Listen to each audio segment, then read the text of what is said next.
kita semua, terutama saya pribadi, yang tetap bangga, merasa terhormat ada di barisan pendukung Pak Ganjar Pranowo. Kita melawan sekuat-kuatnya, kita melawan sebaik-baiknya, dan kita melawan sehormat-hormatnya. Karena apa? Karena yang kita lawan adalah memang penguasa.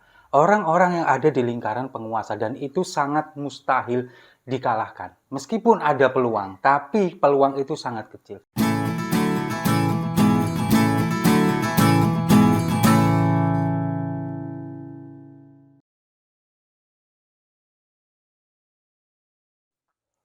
Salam damai untuk Indonesia, berjumpa lagi bersama saya, Papa Dimas. Info kali ini datangnya dari kita semua, terutama saya pribadi, yang tetap bangga, merasa terhormat ada di barisan pendukung Pak Ganjar Pranowo. Kita melawan sekuat-kuatnya, kita melawan sebaik-baiknya, dan kita melawan sehormat-hormatnya.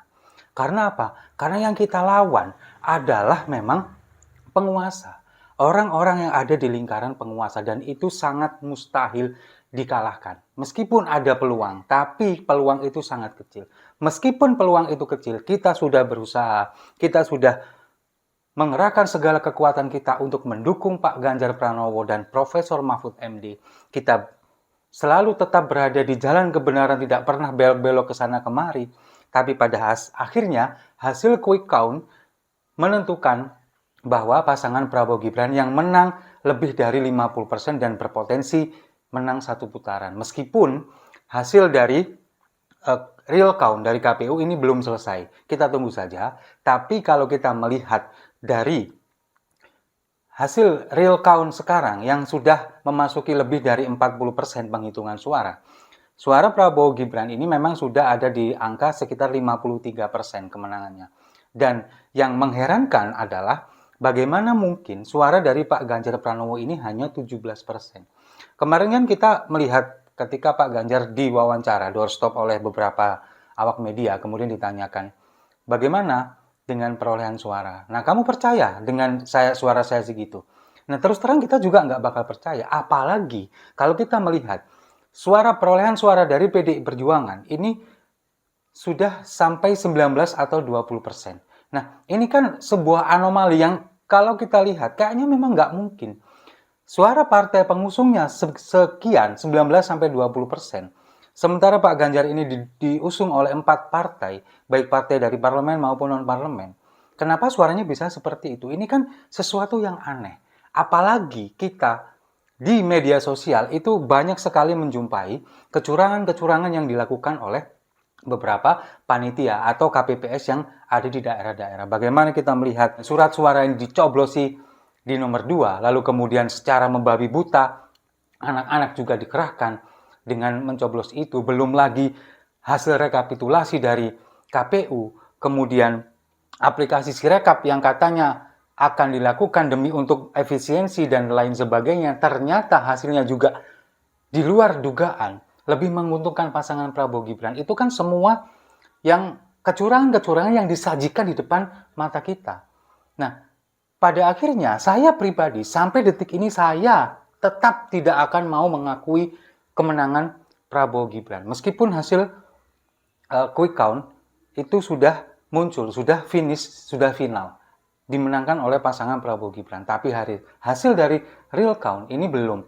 Misalkan pun hasil real count ini kemudian memenangkan pasangan Prabowo Gibran, tetap saya akan mungkin akan mengakui bahwa mereka menang. Tapi dalam hati pribadi saya, kemenangan mereka yang mereka dapatkan ini benar-benar di luar dari kemenangan yang jujur dan adil.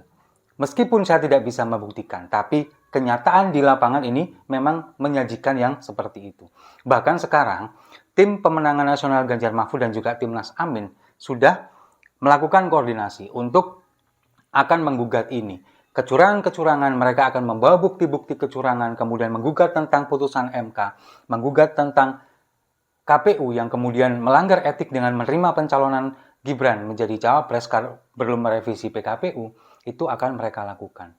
Nah, kemudian ketika kita berbicara bagaimana kita ini mengawal Pak Ganjar Pranowo, sosok yang memang benar-benar berkompeten dan seharusnya layak untuk memimpin negeri ini. Tapi kalah dengan popularitas dari Prabowo Subianto, dibantu lagi dengan strategi Presiden Jokowi mengerahkan segala kemampuannya, segala yang dia punya dengan kekuasaannya untuk memenangkan anaknya. Itu yang terjadi.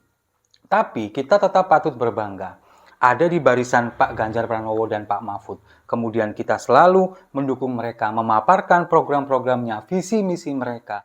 Meskipun juga di beberapa kali kesempatan, termasuk saya ini berusaha untuk memberikan kejelekan dari pasangan lawan kita, itu adalah sesuatu yang wajar. Negatif campaign itu adalah sesuatu yang wajar. Yang penting bukan black campaign.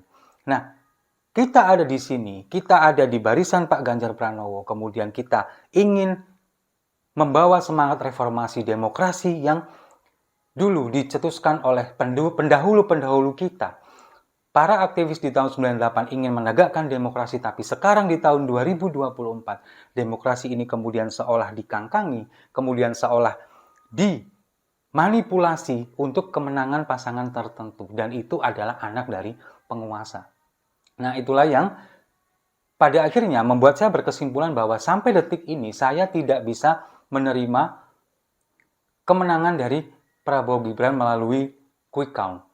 Kita tunggu saja hasil real count-nya. Kemudian meskipun nanti memenangkan, tetap saya tidak akan bisa menerima. Meskipun harus dengan legowo kita harus menerima itu. Yang jelas, ketika nanti kemudian mereka ini sudah bisa diputuskan sebagai pasangan pemenang dan berhak untuk memimpin negeri ini, kita tetap harus menghormati. Tapi dengan catatan, kita kawal terus pemerintahan mereka, kita kritisi terus kebijakan-kebijakan yang mereka lakukan, janji-janji kampanyenya, apalagi dengan ribuan bualan yang mereka lakukan, itu harus kita kritisi terus setiap saat. Dan dengan melihat kenyataan sekarang, kita pada akhirnya bisa mengambil kesimpulan bahwa seperti ini. Ketika seorang calon pemimpin yang punya kredibilitas, punya integritas, kemudian punya rekam jejak yang bagus, selalu bisa menjawab segala permasalahan dengan rekam jejaknya. Kemudian ketika di debat penampilannya luar biasa dengan menyampaikan segala visi misi, kemudian solusi yang diberikan terhadap sebuah permasalahan, ternyata itu tidak cukup untuk menjadikannya sebagai seorang pemimpin di negeri ini. Karena semua itu akan kalah dengan bantuan sosial yang digelontorkan kepada masyarakat, akan kalah dengan joget-joget gemoy, kemudian akan kalah dengan tipuan-tipuan yang sudah dilakukan. Itu yang terjadi. Nah, dengan demikian kita harus menyadari bahwa keadaan ini, kemudian posisi kita, para influencer, ini memang sangat dibutuhkan di negeri ini. Untuk apa? Untuk mengedukasi masyarakat kita di akar rumput.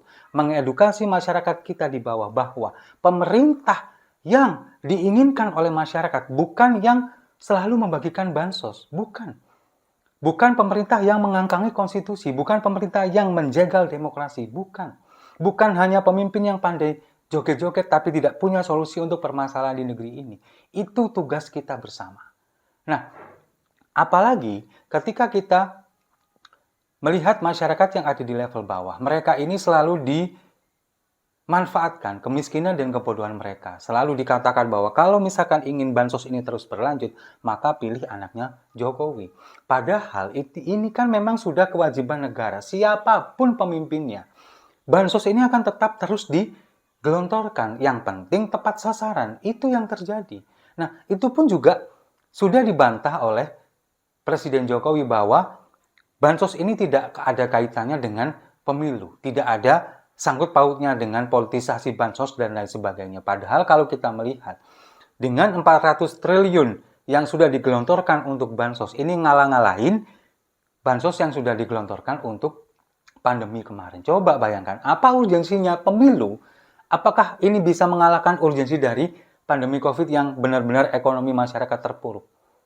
Itu yang kenyataan yang harus kita sadari sekarang, bahwa ketika kita mengalami pandemi COVID, ekonomi masyarakat terpuruk, bansos yang dibagikan tidak sebesar bansos yang diberikan menjelang pemilihan umum ini. Apalagi kalau bukan politisasi bansos dengan seperti itu, tapi dibantah lagi-lagi oleh pemerintah. Nah, sekarang dengan kecurangan-kecurangan yang sudah dilakukan, ini kan tinggal bagaimana kita membuktikan.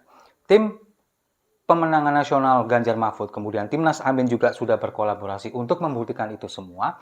Semoga ini nanti bisa maju sampai ke Mahkamah Konstitusi, bagaimana caranya ini kemudian dibuktikan, dan bagaimana caranya ini supaya terbukti untuk membuktikan dan membuka mata masyarakat kita bahwa ini adalah terjadi kecurangan. Dan sekali lagi, saya pribadi meminta maaf kepada semuanya, misalkan selama dalam masa kampanye ini banyak sekali kata-kata yang kurang berkenan.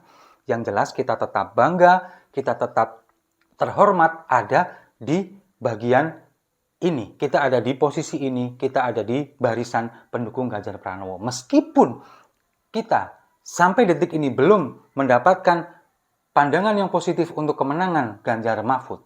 Yang jelas, meskipun kita kalah, kita tidak berada di barisan orang-orang para penjilat, kita tidak ada di barisan para pengangkang demokrasi, kita tidak ada di barisan para oligarki yang menginginkan negara ini rusak dan kacau balau. Setuju ya? Kalau setuju, mari kita minum kopinya sama-sama untuk kebanggaan kita masih tetap ada di jalur yang benar.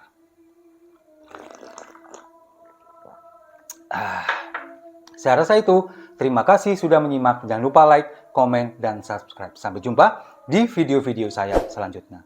Satyam Eva Jayati. Kebenaran akan menang.